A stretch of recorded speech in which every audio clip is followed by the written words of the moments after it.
सभी को नमस्ते, प्रणाम। जैसा कि आप सभी जानते हैं कि उत्तर प्रदेश के मुख्यमंत्री हैं योगी आदित्यनाथ और उनको करीब 7 साढ़े 7 साल हो गए हैं वहाँ पे शासन करते हुए एज ए चीफ मिनिस्टर।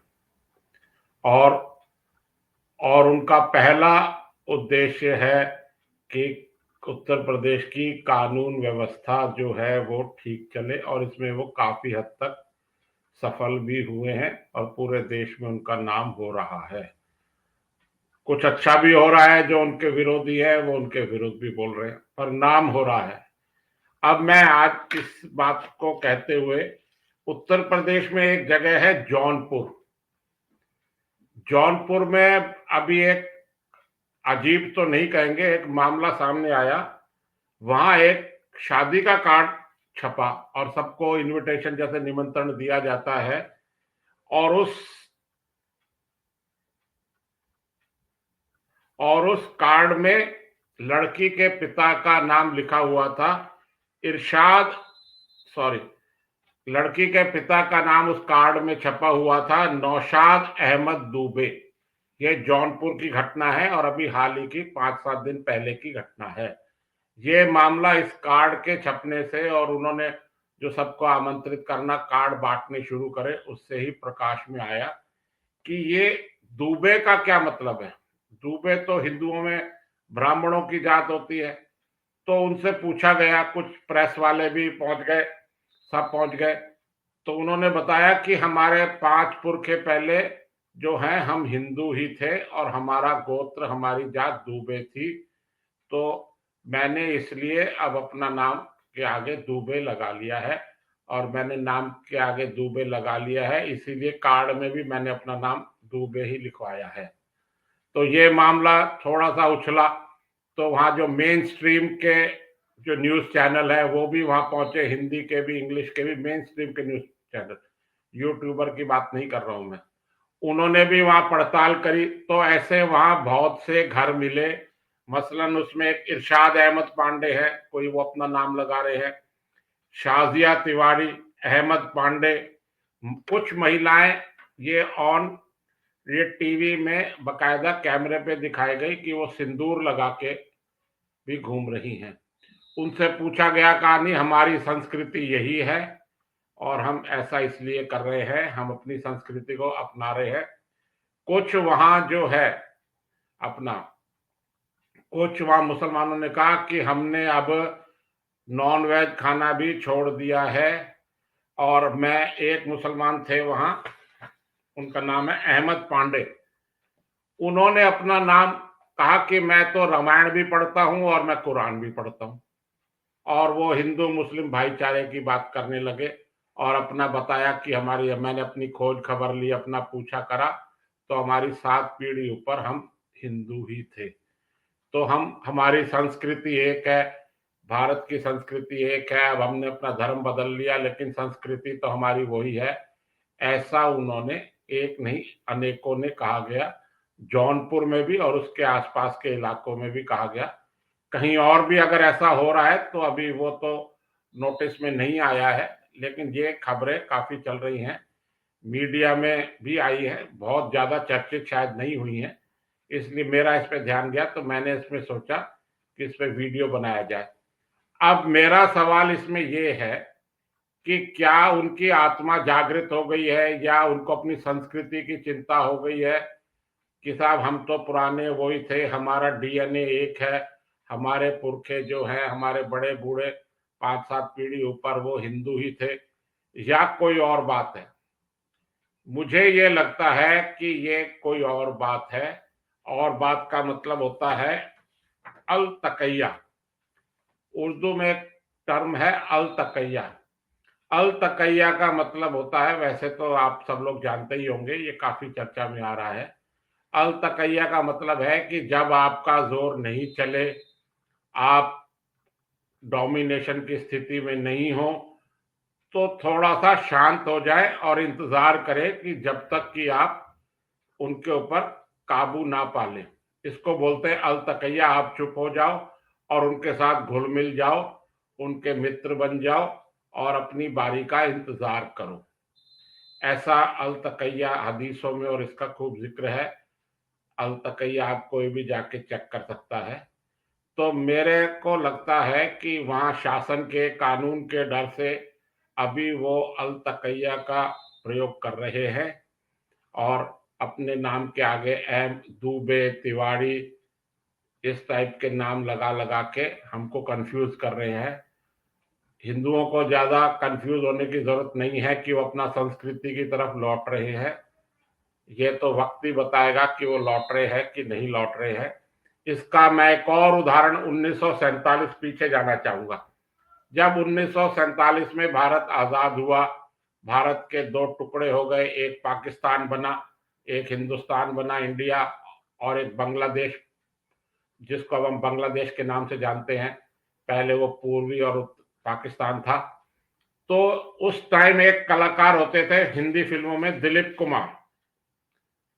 वो भी, उनका असली नाम था यूसुफ खान।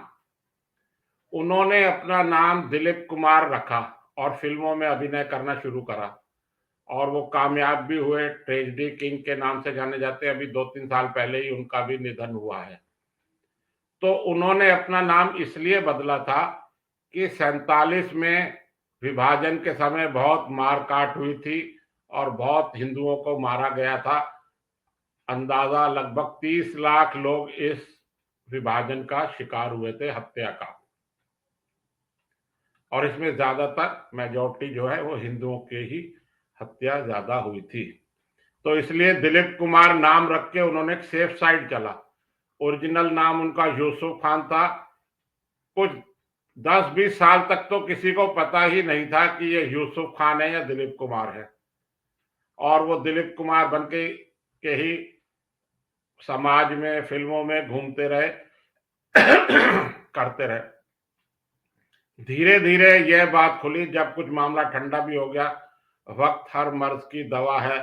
तो कुछ लोगों का यह गुस्सा ठंडा हुआ तो फिर उन्होंने अपना नाम यूसुफ खान भी रखना शुरू कर दिया, यूसुफ खान भी बोलना शुरू कर दिया। ऐसे ही हमारी फिल्म इंडस्ट्री में कुछ और कलाकार भी है जिनको हम हिंदू समझते थे, उन्होंने अपने नाम बदले। इनमें कुछ प्रमुख नाम है। एक विलन होते थे अजीत, जो काफी फिल्मों में विलन का रोल रहे और काफी पॉपुलर रहे हैं। उनका नाम था हमीद। उनका हमीद का लड़का आज भी अपने फिल्मी नाम से छोटे मोटे उनको रोल मिलते हैं। बहुत कामयाब तो नहीं है लेकिन वो आज भी काम कर रहे हैं। जॉनी वॉकर, जॉनी वॉकर जो एक कॉमेडियन थे, उनका असली नाम था बदरुद्दीन। ऐसे ही थे जगदीप, रुपेश कुमार, महिलाओं में मीना कुमारी, मधुबाला, श्यामा। ऐसी लिस्ट बहुत लंबी है जो जिन्होंने अपनी आइडेंटिटी छुपाई और हिंदू बन के इन फिल्मों में काम किया। कारण मैं उसका बता ही चुका हूं। अच्छा, जगदीप का लड़का जो है वो जावेद जाफरी है। वो अपने ओरिजिनल नेम से ही आज भी फिल्मों में काम करता है। जगदीप की तो अब मृत्यु हो चुकी है अपना। रुपेश कुमार भी विलन थे, बहुत कामयाब तो नहीं थे लेकिन फिल्मों में वो आते रहे हैं अपने एंड तक। वो भी मुस्लिम परिवार को ही बिलोंग करते थे। धीरे धीरे ये जो उस टाइम था, एक संगीतकार हुए हैं खयाम। वो वर्मा जी के नाम से म्यूजिक देते थे। एक उनकी जोड़ी थी शर्मा जी और वर्मा जी। तो उसमें शर्मा जी या वर्मा जी एक खयाम थे। जब बाद में उनको लगा कि नहीं अब माहौल ठीक हो गया है तो उन्होंने खयाम के नाम से म्यूजिक देने लगे। उनका पूरा नाम है मोहम्मद जहूर खयाम। उनकी भी अभी 2-3 साल मृत्यु हुई। तो मेरा ये मानना है कि ये अल तकैया का ही एक रूप हमें देखने को मिल रहा है और हमें इससे बहुत ज्यादा संतुष्ट होने की जरूरत नहीं है कि उनका कुछ जाग रहा है और अपनी संस्कृति की तरफ लौट रहे हैं। ऐसा कुछ नहीं है। मैं दिलीप कुमार के बारे में यहाँ कुछ और बात करना चाहूंगा। दिलीप कुमार एक अच्छे कलाकार थे, इसमें मैं क्वेश्चन मार्क नहीं लगा रहा हूँ। उनकी एक्टिंग अच्छी थी। उनको सभी सरकारों ने खूब इनाम इकराम से सम्मानित किया है अपना। तो उनको हजारों लाखों रुपए की महाराष्ट्र सरकार ने, हमारी केंद्र की नेहरू सरकार ने तत्कालीन उनको जमीनें जायदाद दी उनको, कि भाई एक अच्छे कलाकार है, आपको जमीन जायदाद खूब दी गई इनको सरकार की तरफ से फ्री ऑफ कॉस्ट।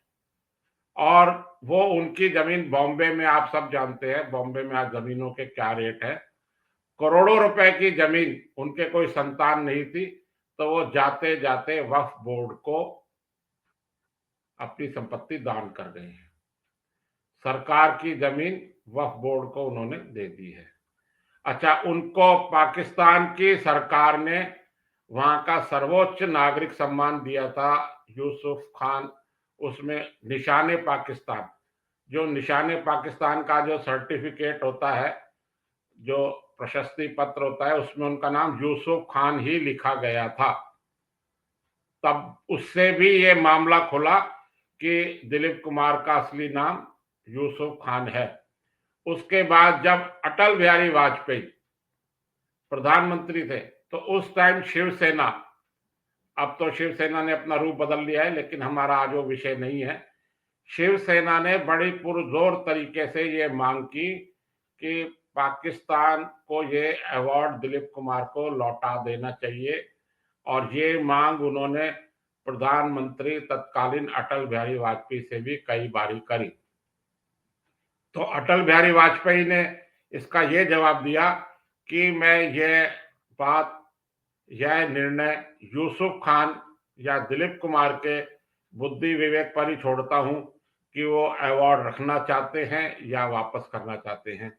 लेकिन यूसुफ खान ने अपना नाम तो दिलीप कुमार ही रहा, उनका दिलीप कुमार और यूसुफ खान ही रहा, जो भी है, लेकिन उन्होंने वो अवार्ड पाकिस्तान सरकार को वापस नहीं किया, और मरते दम तक वापस नहीं किया। ये तो इनकी हमारे देश के लिए कदर थी। जिस मामले में भारत का प्रधानमंत्री इंटरवीन कर रहा है, उसका भी उन्होंने सम्मान नहीं रखा। ऐसा वाजपेयी जी ने सीधा सीधा कहा भी नहीं था कि आप वापस कर दो, और उनको कहना भी नहीं चाहिए था, और उन्होंने कहा भी नहीं। उन्होंने अपनी सज्जनता दिखाई, लेकिन उनकी सज्जनता का जवाब हमारे दिलीप कुमार उर्फ यूसुफ खान ने सज्जनता से नहीं दिया। तो मेरा ये जौनपुर मामले में ये कहना है कि कुछ हिंदू संगठनों को, कुछ उनको लग रहा है कि हम इनको संस्कृति की तरफ लौटा के ला रहे हैं, और इनका डीएनए का हमारा जो कहना है बार बार, वो इन पे असर कर रहा है। इन पे कुछ असर नहीं कर रहा है, यह सिर्फ अपने वक्त का इंतजार कर रहे हैं, योगी जी के जाने का इंतजार कर रहे हैं। जिस दिन इनके पक्ष में माहौल हुआ, ये अल तकैया को फॉर्मूला छोड़ देंगे और सीधा सीधा गजवाए हिंद की तरफ अपने कदम बढ़ाएंगे, जो कि उनका 2047 तक भारत को गजवाए हिंद करने का उनका इरादा है। आपने मेरा ये वीडियो पूरा देखा, इसके लिए आपका बहुत बहुत धन्यवाद। वंदे मातरम।